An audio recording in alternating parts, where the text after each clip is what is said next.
Bismillahirrahmanirrahim. Alhamdulillahirrabbilalamin. Wabihi nasta'in. Wala udwana illa al-zalimin. Alhamdulillah. Assalamualaikum warahmatullahi ta'ala wabarakatuh. InsyaAllah hari ini Akidah Ahli Sunnah wal Jamaah, pelajaran 10, muka surat 81 hingga 86, tingkatan 5. Jom bersama-sama dengan Ustazah.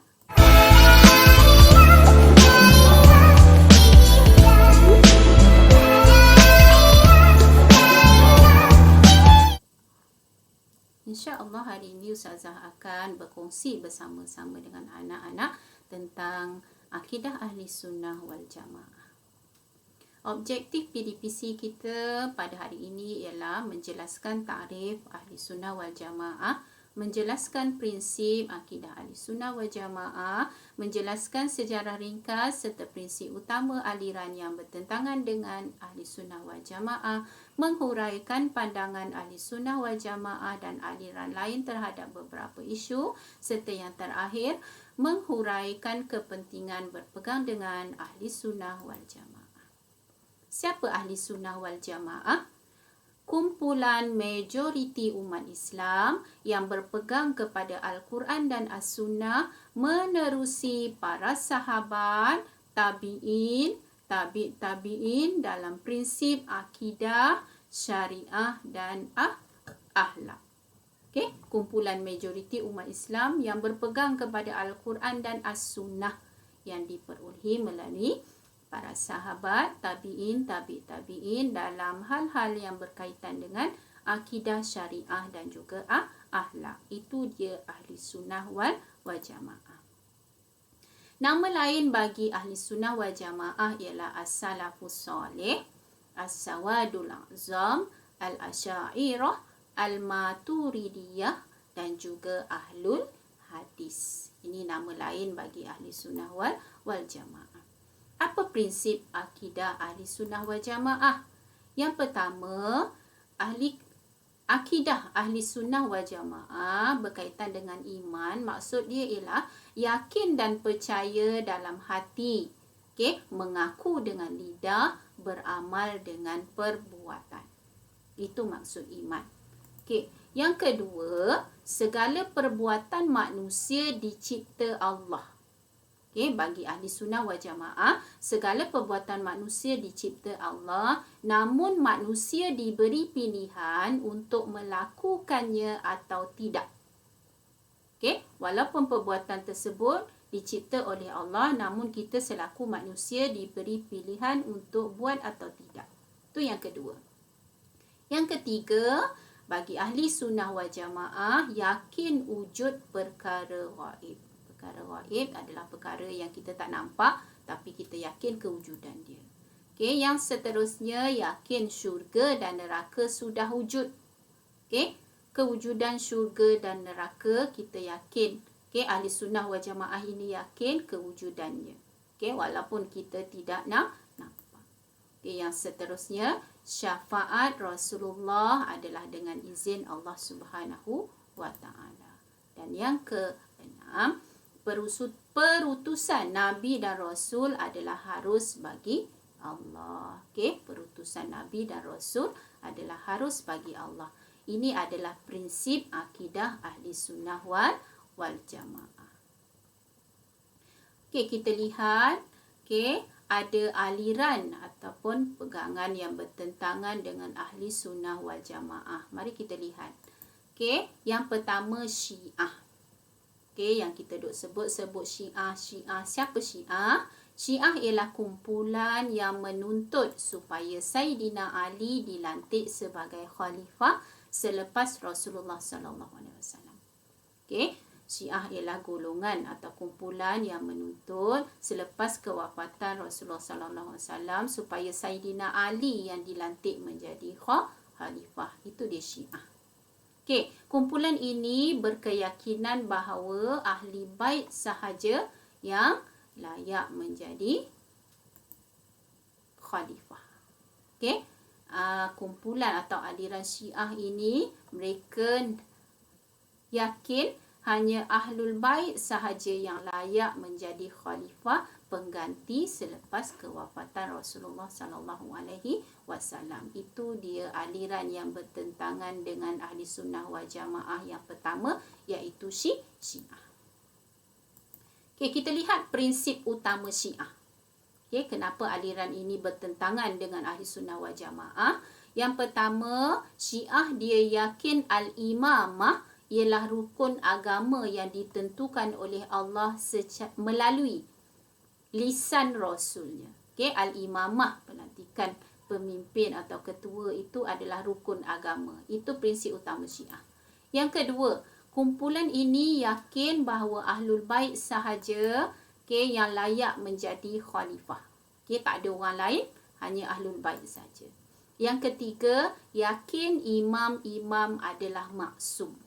Maksum ni maksudnya apa? Terpelihara daripada dosa. Dan yang seterusnya, sanjung Saidina Ali keterlaluan. Ketaksupannya terhadap Saidina Ali sangat-sangat keterlaluan. Amalkan taqiyah.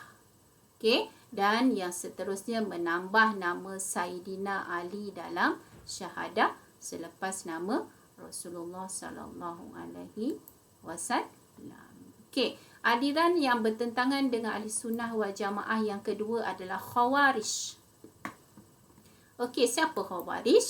Khawarij adalah kumpulan pengikut Saidina Ali yang berpaling tadah kerana tidak puas hati dengan keputusan Majlis Tahkim.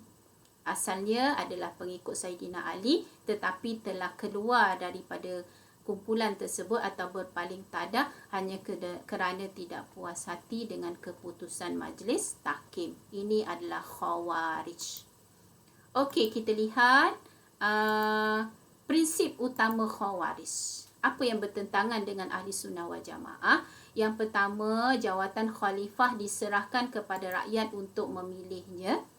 Yang kedua, menyatakan bahawa Saidina Ali telah lakukan dosa besar. Kenapa? Kerana bersetuju mengadakan majlis tahkim. Ini prinsip Khawarij. Yang seterusnya, wajib keluar menentang khalifah yang tidak adil.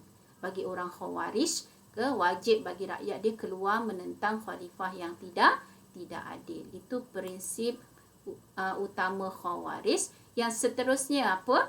Iktikad. Mereka yakin bahawa orang yang melakukan maksiat dikira dosa besar dan kafir. Orang yang melakukan maksiat dikira dosa besar dan kafir. Ini prinsip utama Khawarij yang bertentangan dengan Ahli Sunnah wal Jamaah. Kita lihat pula aliran yang ketiga, iaitu Mu'tazilah. Siapa Mu'tazilah? Mu'tazilah adalah kumpulan yang diasaskan oleh Wasil bin Atha. Wasil bin Atha setelah berbeza pendapat dengan gurunya Hasan al-Basri hanya tentang kedudukan pelaku dosa besar. Kumpulan atau aliran Mu'tazilah ini wujud sebab ataupun diasaskan oleh Wasil bin Atha, yang mana kerana tidak setuju atau berbeza pendapat dengan guru mereka Hasan al-Basri tentang isu pelaku dosa besar. Itu Mu'tazilah. Apa prinsip utama Mu'tazilah dari segi at-tauhid? Golongan Mu'tazilah ini menafikan sifat ma'ani pada zat Allah. Ada 7 sifat: qudrat, iradat, ilmu, hayat, sama, basar. Menafikan sifat tersebut. Al-adlu, manusia bertanggungjawab penuh atas perbuatan mereka. Bagi Mu'tazilah, perbuatan manusia bertanggungjawab penuh. Yang seterusnya, al-wa'du wal-wa'id. Yakin Allah wajib beri balasan baik pada yang taat dan ancaman azab bagi yang lakukan maksiat. Yang seterusnya, al-manzilatu bainal manzilataini. Maksudnya dekat sini, golongan Mu'tazilah yakin pelaku dosa besar berada pada satu kedudukan antara mukmin dan kafir dan kekal dalam neraka. Itu prinsip Mu'tazilah. Dan yang terakhir, prinsip dia amal ma'ruf nahi mungkar. Seru kebaikan, cegah kemungkaran adalah wajib dalam apa jua keadaan. Okey, tak ada yang lain melainkan wajib. Ini prinsip utama Mu'tazilah yang bertentangan dengan Ahli Sunnah wal Jamaah. Okey, kita lihat pula pandangan Ahli Sunnah wal Jamaah dan aliran lain dalam beberapa isu. Okey, yang pertama isu dia Al-Quran makhluk. Okey, Ahli Sunnah wal Jamaah berpendapat Al-Quran kalam Allah yang bersifat qadim. Okey, manakala Mu'tazilah dia kata Al-Quran ialah makhluk Allah yang bersifat baru. Ini pandangan masing-masing. Okey, dalam isu melihat Allah, Ahli Sunnah wal Jamaah berpandangan semua orang beriman dapat melihat Allah hari kiamat kelak.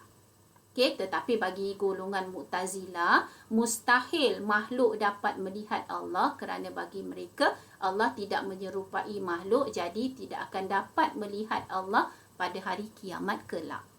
Okey, dalam isu dosa besar, Ahli Sunnah wal Jamaah berpendapat pelaku dosa besar tetap mukmin, tak dikira kafir, hanya dikira fasik sekiranya mereka tidak bertaubat.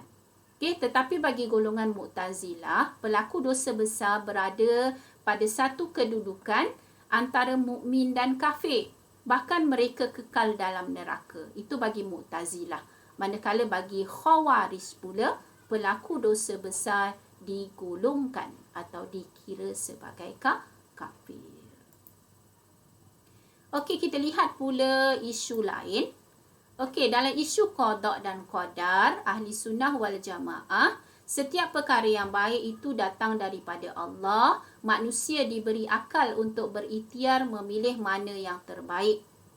Tetapi bagi Mu'tazilah pula, setiap perkara baik dan buruk datang daripada manusia semata-mata. Okey, semua daripada manusia. Itu Mu'tazilah. Manakala dari segi kedudukan iman, Ahli Sunnah wal Jamaah berpandangan iman boleh bertambah dan berkurang bergantung kepada amal soleh manusia.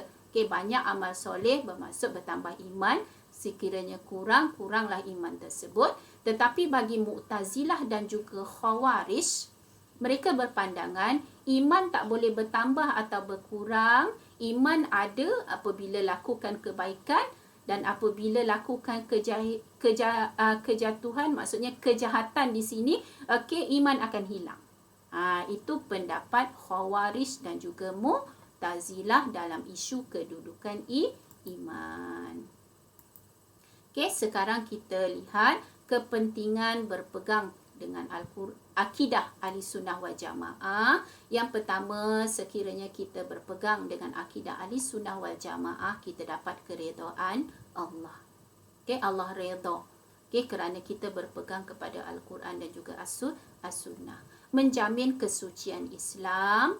Dan yang ketiga, elakkan manusia daripada terjebak dengan ajaran sesat dan menjamin keamanan negara dari sebarang huru-hara dan juga kesesatan. Okey, demikian Ustazah kongsikan tentang akidah Ahli Sunnah wal Jamaah. Mudah-mudahan mendapat perkongsian yang baik. Dapat memberi perkongsian yang baik dan maklumat kepada anak-anak di luar sana. Kekurangan dan kelemahan itu datang daripada diri Ustazah sendiri. Kelebihan itu adalah kurniaan Allah Subhanahu wa taala. Aku qauli hadza wa astaghfirullah li wa lakum. Assalamualaikum warahmatullahi wabarakatuh.